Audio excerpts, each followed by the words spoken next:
And we are going live just a little bit earlier. G'day everybody out there. It is Friday and as you can see, I have delivered on my promise. I have live action puppy cam. So this is Piper. Some of you may have seen her before. So she's hanging out with me tonight as we talk on everything that is going on out there in the video gaming world. Quite a bit of news actually happening out there, which was surprising. I was not expecting the large range of news to come through. Let's be honest. We were expecting a Switch 2 announcement because everybody went, oh, the Switch 2 is going to get announced. And it did. So that's great. We're going to be talking about that tonight. Sorry. I'm also going to change this. I'm a bit too used to standing up at the desk. So I am going to lose the chair. I'll just pop that over there. And it now means that unfortunately Puppy Cam is out of position. But there she is. She's still hanging out with us. Hey Pip, sit. Sit. Good girl. She's been a bit of a shit actually before all of this. We take him for walks in the morning. And this morning a neighbor's dog. It's a cute little German Shepherd, and it's very lovely. But it has this habit, like they've got this really low fence at the front of their house, and this pup just keeps jumping over because it wants to kind of say hello to people, which is fine and all, but it then means that, unfortunately, it's kind of right there in our faces, and it kind of then distracts our dog. So I was walking with Coda, our German Shepherd, and this little one here, that one, the cheeky one that she is. And actually, I'm just going to adjust this so I can keep talking and adjust the camera as I go. And yeah, this German Shepherd, it's only just like 8-9 months old, so it's still in that really happy puppy stage, just bouncing all over the place. So it jumped over the fence and saw Piper and Coda, and immediately was like, I don't want to fuck with these guys, because Piper, as small as she is, she has a serious balk. Like it's serious dog balk. Like it is. Boo! I think Wombats has described it best as she has the diaphragm of like an opera singer. Like it is explosive. If you're in an enclosed room with her and she barked, it is deafening. Which for some people it is quite amusing to have that happen, because it's just like bang, and you're like, fucking Jesus Christ. You're being very good, Piper. She normally gets like little treats and everything at certain times of the night before they go to bed and everything. So I've taken all of them and kind of held them together for this. So she's used to just getting these treats handed to her, just all in one bunch, and then she chills out for the night and falls asleep. But instead, she's being roped into my antics, which to any degree is quite amusing, especially for me. But what happened is this dog's jumped over, seen my pups, and then gone, fuck, jumped over their fence, but had jumped too high. So their hind legs got caught around their midsection. And it was that any dog owners or any people that have been around dogs when they're in distress know that sound, that yeah, yeah. And I basically had these two guys. They were trying to like protect and bark, but I ran across the road with them. And as I got there to help this pup get over the fence, like I know some people out there would go, a dog's in pain, you don't touch it, like you don't put your hands anywhere near it because they will snap at you. I would do not give a fuck. A dog could bite me all at once if it helps. If it helps get it out of a painful situation, I'm willing to take a bite or two. But as we got there, she managed to get over the fence and absolutely fucking legged it into their yard. And I'm like, okay, you are probably very sore and not the happiest, but you're at least in your yard. You're safe. Your people are there, and I could hear the owners coming out to kind of check on her. And in that time, I'm running, my adrenaline's a little higher. Coda's sitting beside me, and Piper she just stands there, looks at me, and then walks backwards. She has a halty which goes over her nose and sits around a collar. And she just backs out of it entirely. So she's now no longer on a lead, because we have these halties that stop and kind of restricts their ability to kind of bark and be aggressive and kind of pull them into control. So that happened, and she just looks at me, honestly, this look of, and fucking walks up our street towards another lady who's walking these three little yappy dogs. She's just bold as brass walking up there, and she's giving them guff. Like she's like barking at them to be like, man, fuck you, just get out here. This is my fucking stoop. You know, that sort of shit. And with that, I'm kind of like, oh, for the love of fucking God, please no. Like just trying to get, like using the aggressive voice that you do with some dogs to kind of get your ass back here and everything. And she's just looking at me like, you have no power here, old man, and just keeps walking all the way up to our front door. And I get her in there, and I was not I was not a happy camper, because this is about five. This is all happening at about 5:20 in the morning. I've been up. I've gotten ready. I'm taking her out for a walk, and she pulls this shit. And yeah, I was not happy. And Wombats had said that Piper had then tried to steal one of the other dogs' food. He said, look, she's following my hand because she knows I might have a treat. And she is right. I do have treats here. Like, I don't just have, like, spoiling treats. I have, like, her little diet kibble here. Because while she may not look it, while she might have the cutest, most adorable little face in the world, she's a fat collie.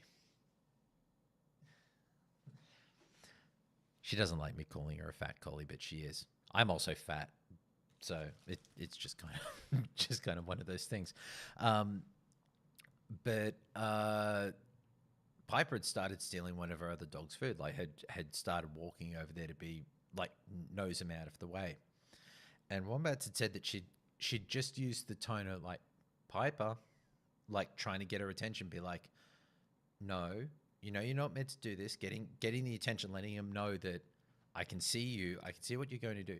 And Piper reacted like somebody had hit her, like complete, like down on the ground, ears down, body flat. Like, I'm sorry. I'll never do it again. And I think that's very much a case of, because I was so upset at her and she knew that she'd fucked up. So she was a bit kind of gun shy on it all. So I am kind of making it up with like instead of giving her a whole big proper dinner and all of her snacks inside, I've just kept some of them here so that we can just kind of reinforce the good behavior, which is that she just hangs out here and she's just watching me. This is actually what she does a lot of the time whenever I chill out and play games in the living room or anything. She won't sit beside me. It will be that she's just chilling out. She'll sit where she can see me. She'll be out of the room, but she's not actively there beside me.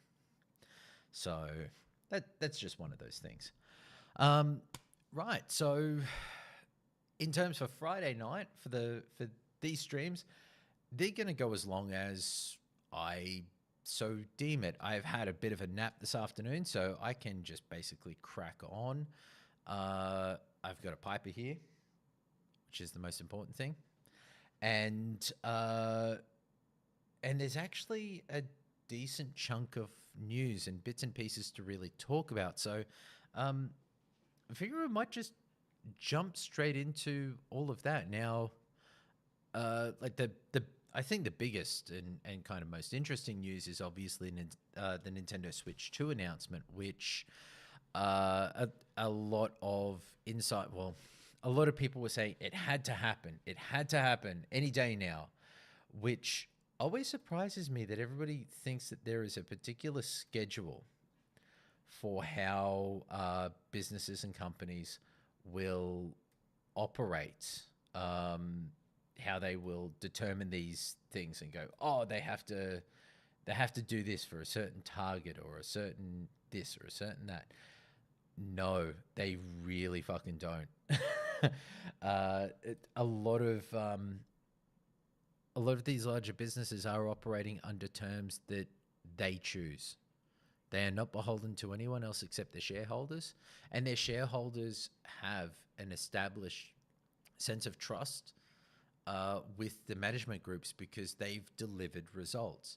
Until they're not delivering results, they don't care. Like, as long as you're delivering that reliable profit and getting a little bit of growth and you know, making sure that things are still successful, people are still making money, and that your majority shareholders are always happy. Like, remember, it's like, yes, shareholders like money, but your majority shareholders are the ones who determine the structure for everything. It's sorry, I've just realized this.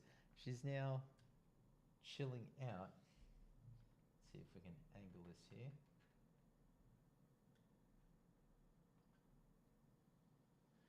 She's chilling out and hanging out on my feet. So I think she is sucking up a little bit. Like this morning might have been a bit of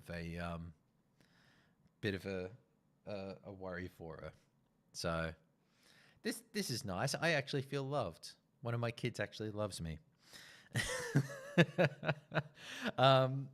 So yeah, the Nintendo Switch 2 announcement I think was really well done. It reminded me, well, a lot of people talked about the fact that they wouldn't do the same thing as they did in 2016, 2017, I think it was, for the Nintendo Switch announcement, where it was the video of the people, like the girl having her friends around on a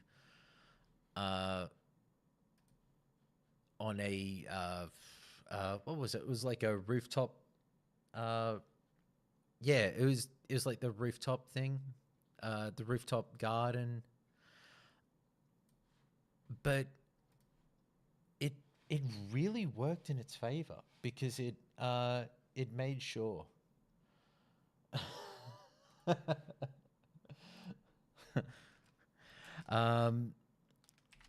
Hold on.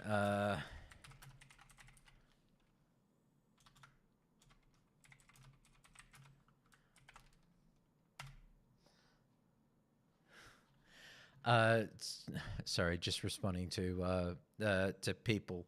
The fact that I mentioned live pip cam, it's actually got more interest than a lot of my streams have had normally, which is amusing. Like, all you need for a good, successful live stream is a puppy. And let's be honest, considering some of the VTubers out there as well, like Cinder, I think it is the flame dog, the Cerberus flame dog thing. People love puppies, man. And yeah, I'm a sucker for this little girl. Uh, I make no bones about it. So I honestly really liked the Switch unveil or reveal because it was very key in how they presented it, making sure that it had a fantastic, well established and defined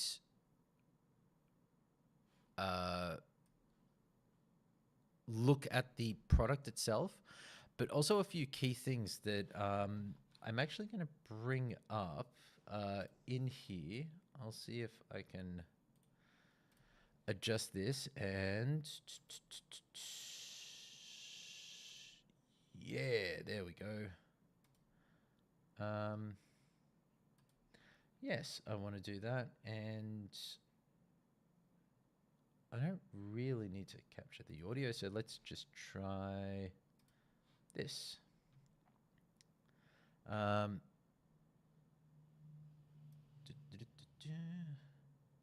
Well, yeah, it can sit behind the puppy cam, or maybe it can't. I'll just adjust. We don't really need it that big, but there's a maybe if I was just better at doing these things. Let's just go for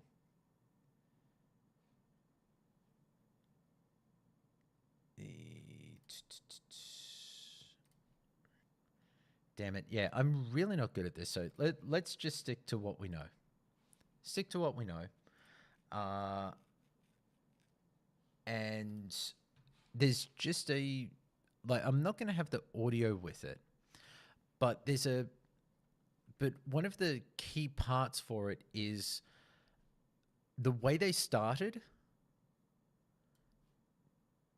with the simplicity of this, showing the original console, disconnecting everything, and then going, look, bigger screen.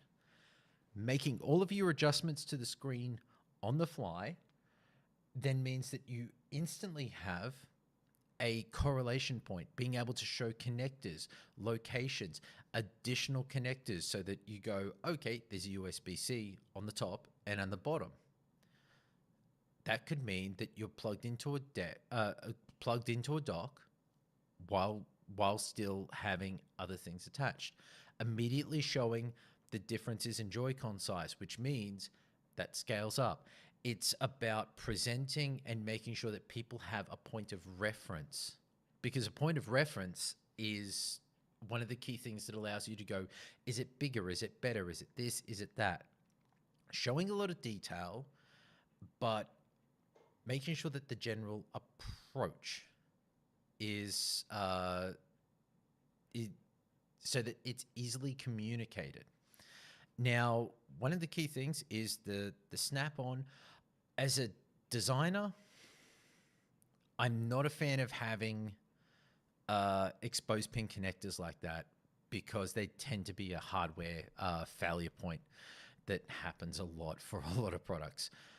Quick overviews, keeping to your colors.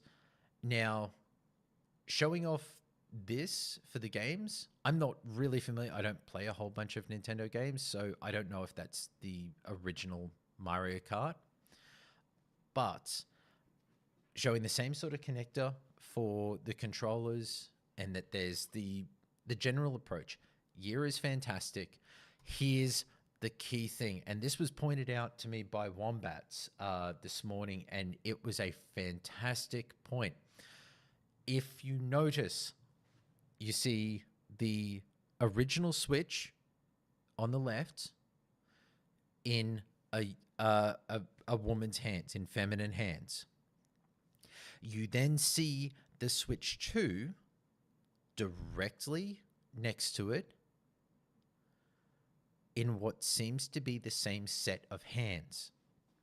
So it gives you the immediate point of being able to show that it still fits inside the hands. And a woman's hands are one of the key things when you're showing the size and usability of a product, because a child's hands are small, a man's hands are generally bigger, but a woman's hands end up between those 2 points. And as a point of comfort, that has to be a key thing. You want to make sure that people understand that it could be between the 2 points. Hello, you went for a walk. Pip. Pip, pip, pip, pip. There we go. Good girl. Good girl. So having those reference points, especially in this image, it was something that that Wombats noticed, and that then creates an immediate reference point to go, okay, this looks like it is a bit bigger, but it looks like your hands still sit on the console in the same way. When things like the PlayStation DualSense controller was shown for the first time, one of the things that I remember a few people asking was, how does it sit in the hands? And I believe it was Jeff Keighley, when he talked about going hands-on with the PlayStation 5 for the first time in 2020, just after Summer Games Fest. He had specifically mentioned that it sits in the hands a little bit more like a Xbox controller, that it felt a little more solid in the hands. And some people have said that they like that improvement, that the DualShock or the DualSense, controller is a better controller, or it's one of the best controllers that Sony has made, because the DualShock has felt a little more angled and a little more locked in. So that is a fantastic point, and it's a great piece of visual marketing and advertising, because it is telling you, if you have used the Switch, this isn't going to be learning a brand new thing. They're trying to keep as much commonality between the products as possible. Sorry, Piper just like trying to get my attention at all times. So much like having kids, it's amazing to see that Nintendo continue to work on really locking in on what they do best. And what that is making a product that serves the specific needs of their customers. Their customers want their games. Now, here's where a lot of the kind of discussion and points about, are Nintendo really competition for Sony or Microsoft or anyone else? Nintendo are... When people say that Nintendo are a rule unto themselves, I don't think that they're wrong to a degree. But I think it's because while Sony and Nintendo tend to make games that are, in relative comparison, they compete against one another. There we go, Piper. Nintendo make games that they make. And I know that can be a very... that's a very offhand comment and way to say it. But I feel it's, in the sense, that's so true about how they do things. The games that they make are what they make. Nobody else makes a Mario Kart style game the way that they do.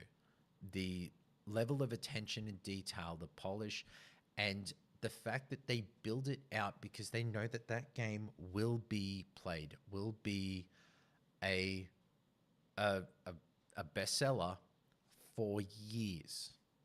That they, like, fuck's sake, the Mario Kart that was released for the Nintendo Switch, like, I have it. And they continue to then release more maps and everything else years later. And it's still sold amazingly well. That sort of ongoing support is not something that you would generally consider. But it's because people love their games and will continue to play them because they polish, they they just lock in. It is something that you can go to and get the same thing you want every single time, and it works. And it is fun, which I think is one of the key things. Nintendo games are always built around that fun aspect, which I appreciate because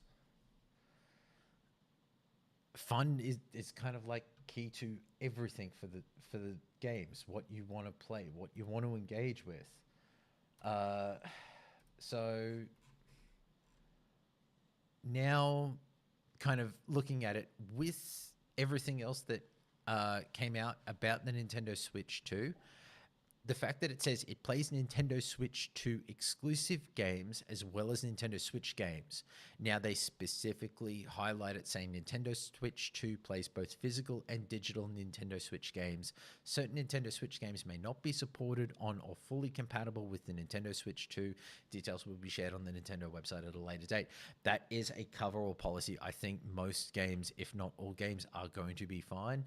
It's going to be the smaller games. Yes, Piper, I can see you. Pip, up. Good girl. I'm going to make her work for some of these treats, damn it.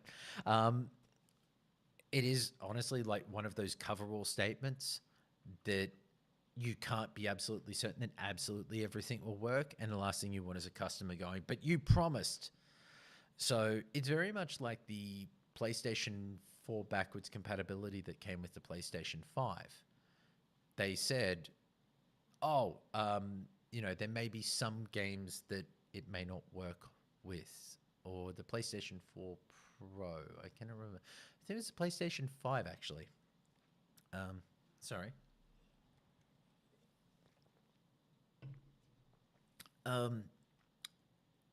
There were a handful of games where there were some certain graphical issues that occurred that ultimately meant that those games, for some reason, just didn't kick over, didn't work properly, or had some graphical issues, or maybe just weren't running as reliably as they'd hoped. So they just dropped support. Hey, Turtles! Good to see you, buddy. I know it's heading towards 11 p.m. or 11 a.m. there. I hope you've had a good sleep and a reasonably good start to the day. As promised, we have Piper Cam. So the puppy is here. So my daughter, in a sense. Glad to see you are doing well. And with and then also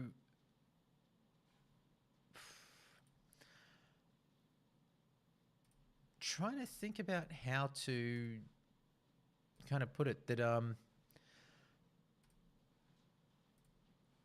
ultimately all of the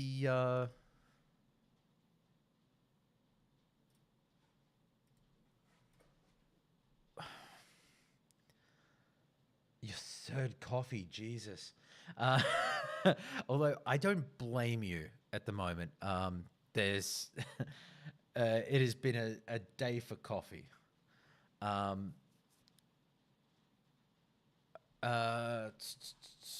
on. I am also just going to grab this and pull this up here.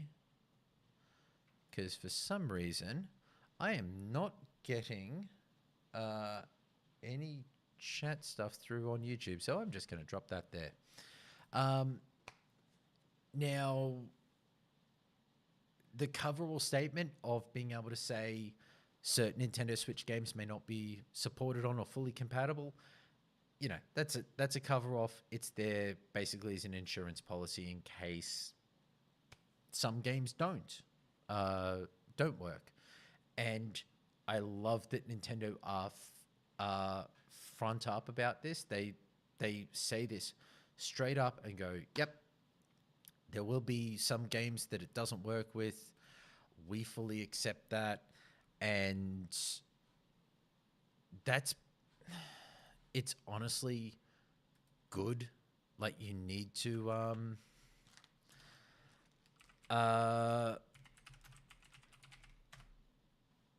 you need to be as upfront with your customers at the start of any of these sorts of projects, because the sooner that you set expectations and set your operating boundaries, the easier it is for customers to then go, well, yes, I can agree with that. That works for me. I'm okay with that.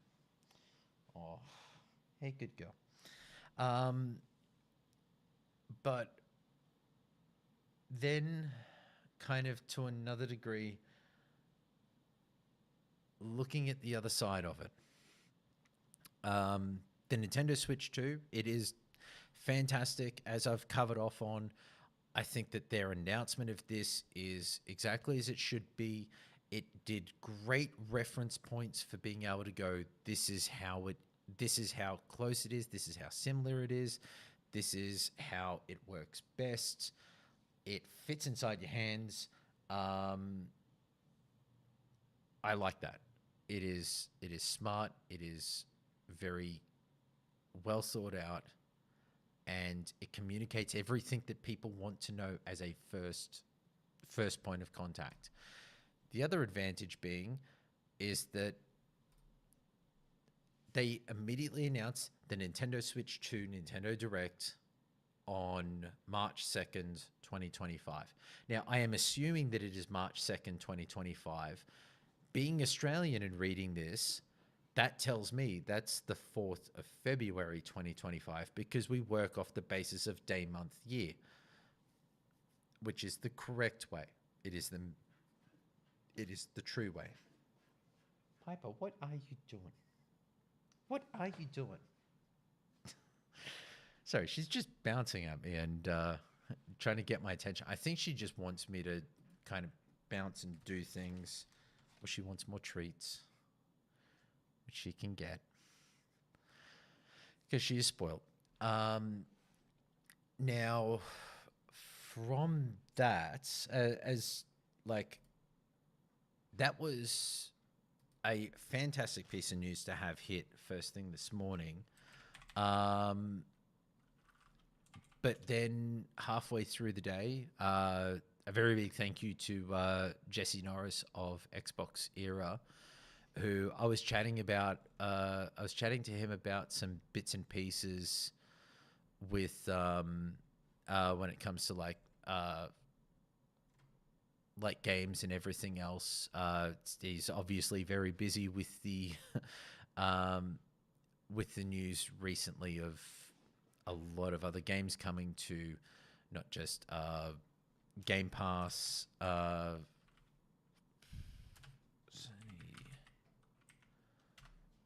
Okay.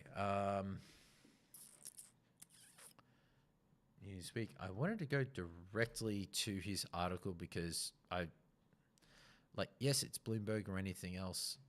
No, he wants me to subscribe. So I'm just going to have to go to gamesindustry.biz for it, to Sophie McCoy. So let's bring this up here and talk about the suckiest thing possible, which is Sony has confirmed the cancellation of live service projects from Bend Studio and Bluepoint Games.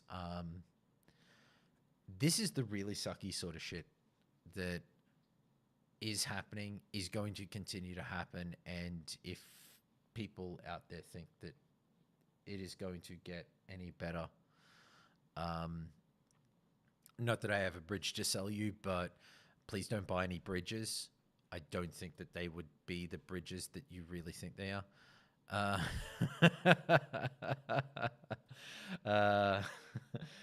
Sorry, just hearing from somebody else that they're watching and hearing of they're watching Puppy Cam as well and hearing about Piper's crimes, which yes, Piper's crimes. But she's being ever so good here because she knows. She's like, I'm with Dad. I should be really nice or it should be really nice to Dad because he was upset this morning. And she is getting a little bit of a leftover dinner for all of this. Okay, so the cancellation of these two projects is like, it is never good to hear of projects being cancelled. Like, for anybody out there, if you're working on something, you've put in the time and the effort and, you know, really working hard on making something fantastic, and a couple of years into it, somebody goes, well, nope, that's it. It's done. We can't, we can't do anything else on it. It's not, uh, it's not worth it anymore. We don't feel it's a viable product. That sucks. Like, for everybody, that's a big morale hit. And it then, for any business or any group where you have your production schedules take 2, 3, 4 years to actually develop a product and bring it to market. Video games, software, even some of the projects and things that I've worked on will take a lot of time and a lot of effort, because you have to build up and you start from, you know, prototyping phase, like what is it we're looking to do? How are we going to do it? Then trying 100 different methods of manufacture, and then you get into going, okay, these are the methods of manufacture. Can we get them cheap enough? Because you're always trying to hit a price point or a quality point, or all of these things. When it hits like this, and people then go, I know you've spent all of this time, but we don't see this working. That's just sucky. And I think to consider or say anything else on it is not really the right thing to do. It's it should always be a point of going, man, that fucking sucks. I hope that nobody's let go or made redundant, that the next project is very quickly iterated on and you guys are able to do. Or if, you know, if they're scaling down these 2 projects at the studios, I hope that the higher ups at some other studios go, hey, we could use these artists and these engineers and everything else to help us with what we're working on, and that people can kind of pivot and work. I'd imagine that those sorts of discussions are happening right now, which I just want to see people like having a stable job and a roof over their head and being able to have their health insurance and everything else, which is a strange thing to consider when it comes to living in Australia. We just have health insurance.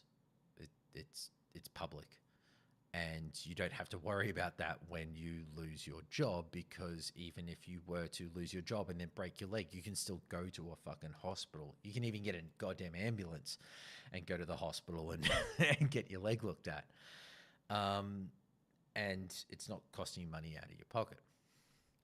But in kind of chatting on this topic today, there was a lot of points that friends and people I talk with had mentioned, that what does this really mean for Sony as a studio system? Because they've had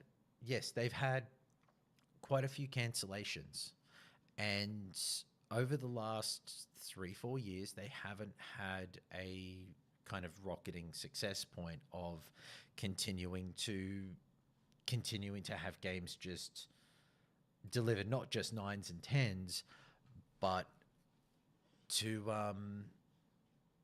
be successful enough that you kind of go, oh wow, yeah, it's another fucking banger from Sony.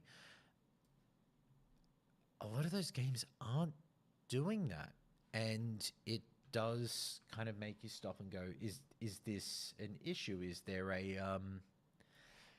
a potential change in what's happening in the video games industry? And I think the sheer reality is yes, there is, and it is that ultimately there's been so many pivots that while big high quality games are fantastic and are a lot of fun, and tend to be those big things. There is still the point of gaming is an expensive hobby. You see what I deal with? I'm trying to talk on a point. My train of thought is being derailed by this. This. Come on, Pip. Here. Good girl. Up. Up. Up. Good girl. She gets away with murder.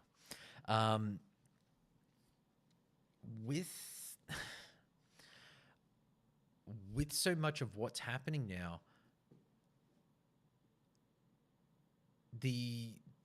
if you don't have a black hole game, if you don't have games that are just continuing to kind of tick away in the background and have engagement or have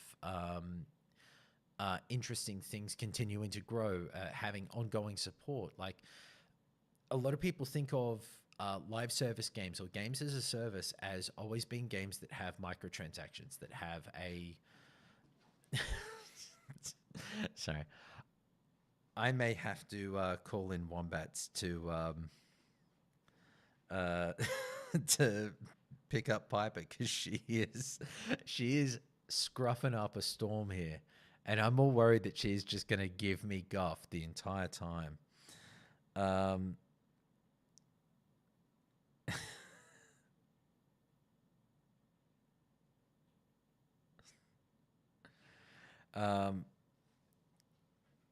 So there are a few things. A lot of people feel that games right now are pushing towards the live service angle, that every game needs a she's going to be so much fatter. Yes, a qualified wombat is in the chat and saying she's going to be so fucking fat. Yes, she is. I have been making sure that she's not getting any more treats than what she would normally get in a day. I've been holding back from her. And she's getting a kibble. So so one of the things that I think some kind of industry pundits, to a degree, apologies, one moment, that industry pundits are kind of forgetting is that when it comes down to it, I don't know if I can still be heard on. Yes, I can still be heard on the microphone. I can hear myself in my own head. That's kind of good. But when it comes to all of these ongoing live service games and everything else, there's actually a few different classifications for what they are and what they give you. Hold on, just.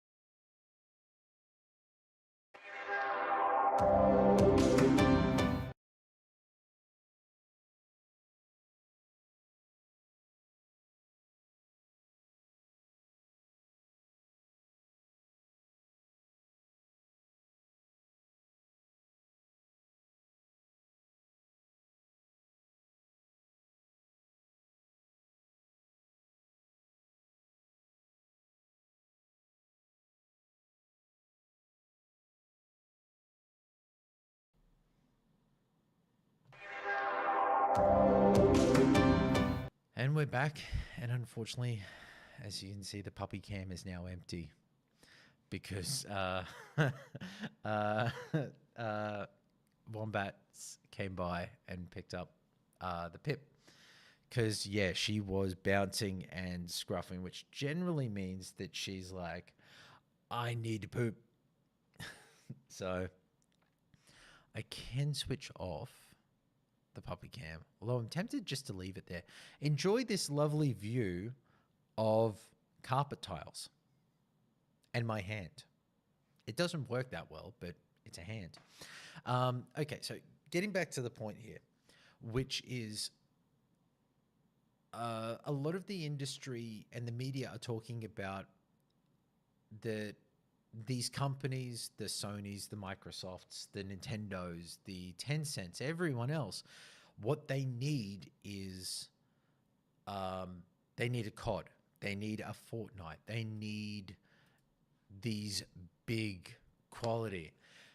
Hey, we've got Jay Wiso.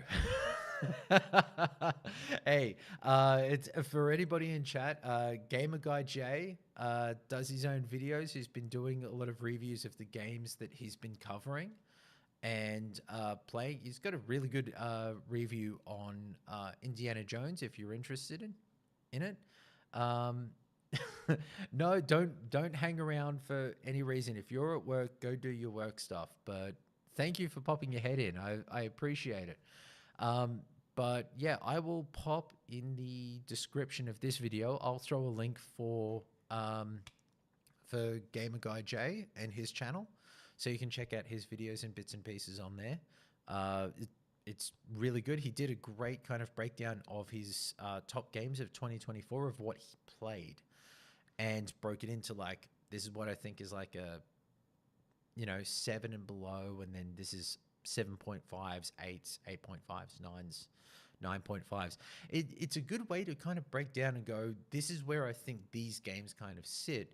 And instead of going deep onto every game, was just more highlighting the things that specifically impressed and made the game higher in their opinion, or depressed it and went, I felt this detracted. And that's a good way to be able to talk about things, because it's more on general concepts or things in the game and how you play it, its presentation, everything else. That's better than going, I didn't like this game because of X, just as a straight line reason. Giving people the option to understand and see that little bit more of nuance. It was really good. So check out Gamer Guy Jay, great guy. So for everything right now, media believes that for every company out there, they want a Fortnite. Here's the thing. A Fortnite is near fucking impossible to, one, develop on purpose, two, maintain, because it is a time sink. No problem at all, man. Always happy to shout you out, but it's you go have a fun day at work. Same for OMG Turtles. Like, don't hang around here giving me views. You can always catch up later, but I appreciate you guys dropping by. With all of these things, trying to match that Fortnite element is tough. It is near impossible. And I might just switch off that puppy cam, because it will also mean that I can then switch off the camera that's over here, because it is a mobile phone, and I've just realized that it is quite warm. So here's a little look behind the scenes. When you're looking at me and I'm here, this is everything that I'm looking at. A little look behind the scenes. So yeah, live puppy cam, or technology cam as it were. So what that kind of goes towards is that for trying to make something on purpose of that level is just a tough thing to do. Now, what you can do, however, and it seems to be that some companies are recognizing this. Games like Sea of Thieves have a continuing microtransaction element, where they have battle passes and seasons that allow you to unlock cosmetics. So ultimately, in a sense, you are paying upfront to unlock a load of cosmetics that you will progress through, and you'll gain additional rewards and bits and pieces. Then you can also buy your cosmetics as you go. Then you consider something like State of Decay. State of Decay 2 came out in 2017. 2017, yes. 2017, 2018. I believe it was the same year as Sea of Thieves, which I think is State of... I would rather be right and take the time than I would be to just be sitting here kind of like 2018. All right. May 22nd, 2018.